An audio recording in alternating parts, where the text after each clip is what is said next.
Microbial nutrition topic के अंतर्गत हमने अभी तक carbon, oxygen, hydrogen, nitrogen, phosphorus, sulphur, sodium और आयरन के बारे में पढ़ा कि किस तरीके से ये माइक्रोब के लिए आवश्यक हैं।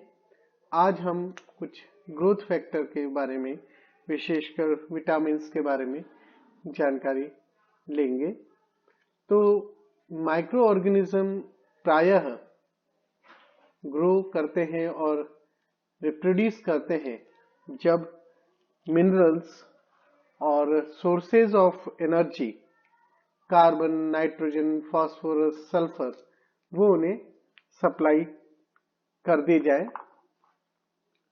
ये माइक्रो ऑर्गेनिज्म जो हैं, इनके अंदर इन सभी चीजों को उपयोग में लेने के लिए आवश्यक एंजाइम और पाथवे होते हैं, जिनके माध्यम से ये विभिन्न सेल कंपोनेंट को, जो कि उसकी बेहतरी के लिए आवश्यक हैं, उन्हें सिंथेसाइज कर पाते हैं। लेकिन ऐसा नहीं है कि बैक्टीरिया में सभी जो भी आवश्यक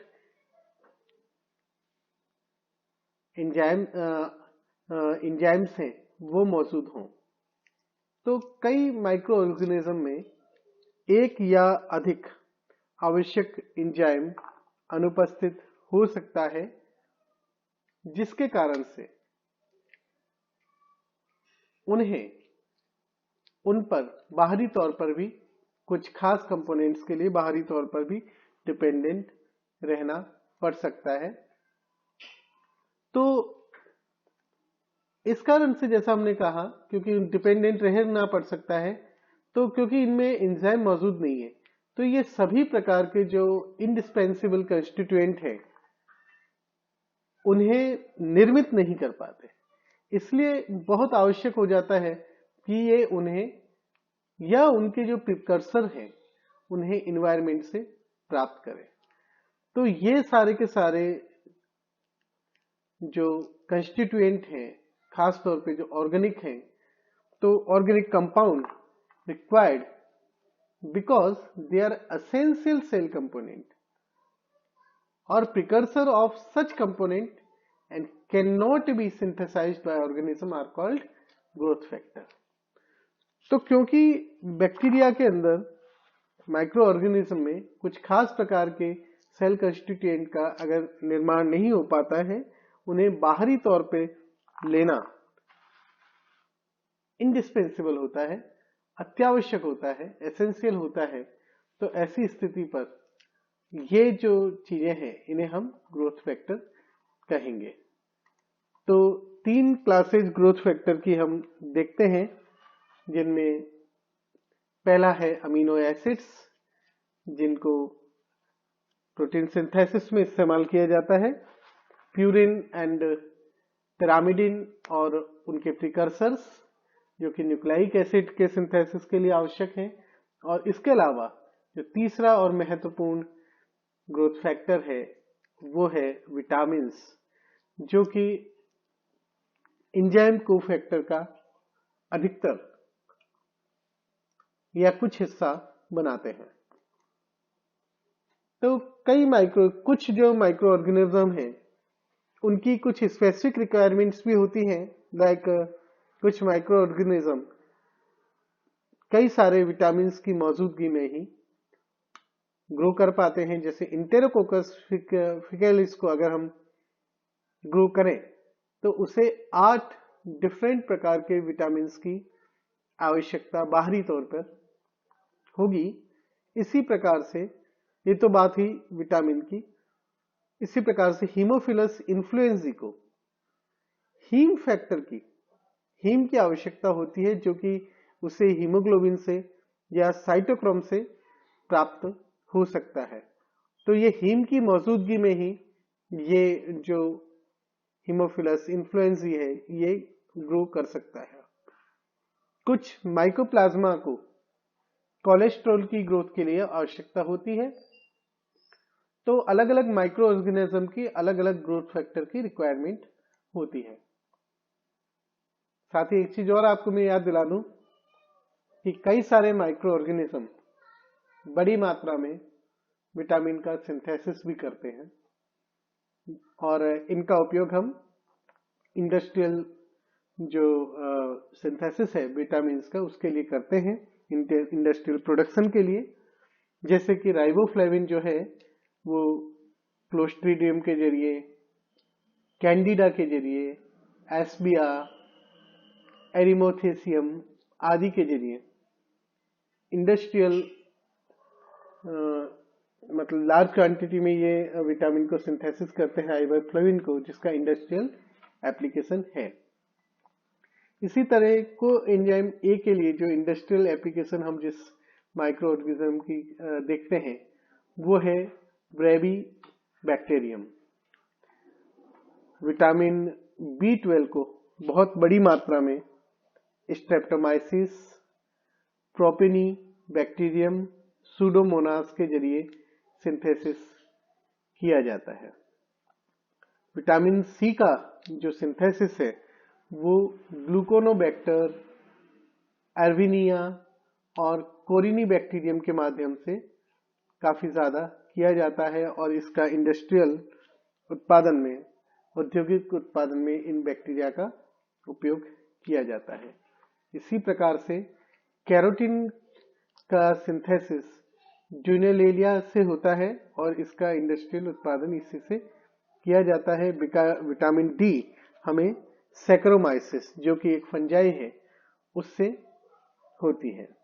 इसके अलावा जैसा मैंने आपको बताया कि कई तरह के विटामिन माइक्रो ऑर्गेनिज्म के लिए ग्रोथ के लिए आवश्यक होते हैं, जिनमें कुछ का हम उदाहरण देखेंगे।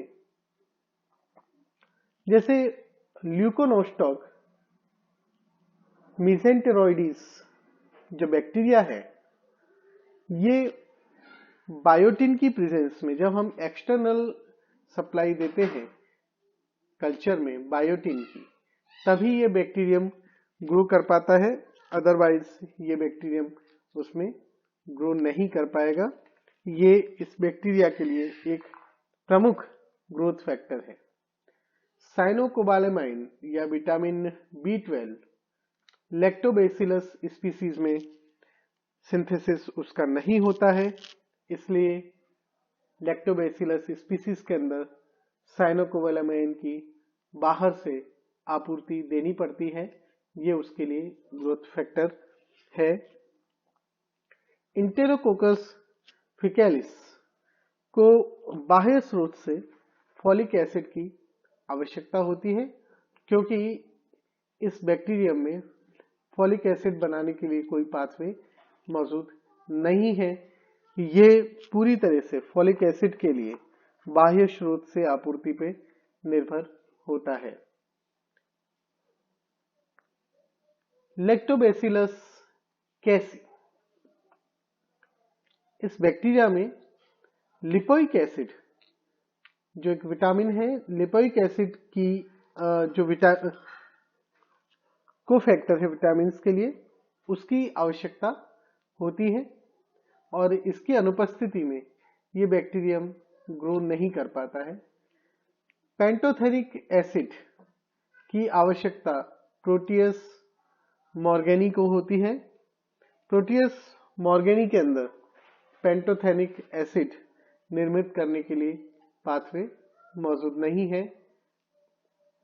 लैक्टोबैसिलस स्पीसीज में जिसमें साइनोकोबालेमाइन का सिंथेसिस नहीं होता है, साथ ही साथ इसमें पेरिडॉक्सिन का भी सिंथेसिस यानी कि विटामिन B6 का भी सिंथेसिस नहीं होता और लैक्टोबैसिलस में ग्रोथ के लिए विटामिन B6 के बाह्य स्रोत पे से निर्भर रहना होता है। बाह्य स्रोत से ही विटामिन B6 की जब आपूर्ति की जाती है तब इसकी ग्रोथ देखने को हमें मिलती है। निकोटिनिक एसिड या नियासिन की जो बाह्य आपूर्ति है वो ब्रुसेला एबोर्टस और हीमोफिलस इन्फ्लुएंजा के केस में आवश्यक होते हैं। मैंने जैसे आपको बताया कि हीमोफिलस इन्फ्लुएंजा को हीम की भी आवश्यकता होती है, जिसकी परिपूर्ति हीमोग्लोबिन या साइटोक्रोम से होती है, और इसे विटामिन की भी एक्सटर्नल सोर्स से आवश्यकता होती है, खासतौर पे नियासिन की, जो इसके लिए एक प्रमुख ग्रोथ फैक्टर है। राइबोफ्लेविन, काउलोबैक्टर विब्रियोइडिस, इसको राइबोफ्लेविन की बाह्य स्रोत से आवश्यकता होती है क्योंकि इसे ये सिंथेसाइज नहीं कर पाता है। इसी के साथ साथ अगर हम देखें तो बेसिलस एंथ्राकिस, जो जैसा कि आप जानते हैं एंथ्रेक्स करने वाला एक बेसिलस है, यानी कि रोडसेप बैक्टीरियम है। इसे बाह्य स्रोत से थायमिन की आवश्यकता होगी, यानी कि विटामिन बी1 अगर हम कल्चर में ऐड करेंगे तो हम इसे ग्रो कर सकते हैं। अगर कल्चर में मीडियम के अंदर थायमिन मौजूद नहीं है तो ऐसी स्थिति में ये बैक्टीरियम वहां ग्रो नहीं कर पाएगा, तो ये ग्रोथ फैक्टर है। आसान शब्दों में अगर हम समझें तो ग्रोथ फैक्टर वो मिनरल, वो एनर्जी सोर्सेस या वो विटामिन या अन्य फैक्टर हो सकते हैं जिनको यदि हम कल्चर के माध्यम में, कल्चर मीडियम में इस्तेमाल करें तो हम बैक्टीरिया की ग्रोथ देख सकते हैं। और अगर वो कल्चर में मौजूद नहीं है या उचित मात्रा में मौजूद नहीं है तो ऐसी स्थिति में इन ग्रोथ फैक्टर की अनुपस्थिति में या अल्प मात्रा में बैक्टीरिया की जो ग्रोथ है वो प्रभावित होती है। साथ ही साथ आपको एक बात और मैं बता दूं कि ग्रोथ फैक्टर के लिए बैक्टीरिया काफी स्पेसिफिक होते हैं। एक ही स्पीसीज के अलग अलग जो जीनस हैं वो हो सकता है अलग अलग उन्हें ग्रोथ फैक्टर की आवश्यकता हो, क्योंकि जैसे मैंने आपको बताया ये डिपेंड करता है कि उस बैक्टीरियम में वो पर्टिकुलर वो एक आवश्यक पाथवे मौजूद है या नहीं। तो ऐसी स्थिति में अगर आप मीडियम में परिवर्तन करते हैं, किसी एक कंस्टिट्यूएंट को आप कम या ज्यादा करते हैं या उसकी मात्रा में परिवर्तन करते हैं, तो आप किसी बैक्टीरियम की स्पीसीज को जो किसी एक जीनस से भी ताल्लुक रखती हैं तो भी अलग अलग स्पीसीज को आप उसके अंदर अलग अलग मात्रा में प्राप्त कर सकते हैं। तो बैक्टीरियल आप जो ऐसे है उसके माध्यम से प्राप्त ये कर सकते हैं। अलग अलग मात्रा देने पर, ग्रोथ फैक्टर की अलग अलग मात्रा होने पर देखा गया है कि बैक्टीरिया की जो ग्रोथ है वो भी अलग अलग होती है। तो क्योंकि ये लिमिटिंग फैक्टर के तौर पे काम करते हैं, इसलिए आप ग्रोथ फैक्टर की मात्रा का निर्धारण करके ये भी अंदाजा लगा सकते हैं कि बैक्टीरिया की कितनी ग्रोथ उसके अंदर होगी, अन्यथा नहीं होगी। तो हम इस पॉइंट को, जो कि ग्रोथ फैक्टर से रिलेटेड है, इस पॉइंट को हम यहीं पे समाप्त करते हैं। आगे हम कल्चर मीडिया क्या होता है, मीडिया प्रिपरेशन कैसे होती है, उनके बारे में आगे हम नेक्स्ट टर्न पर डिटेल में देखेंगे। आज हम यहीं से समाप्त करते हैं। धन्यवाद।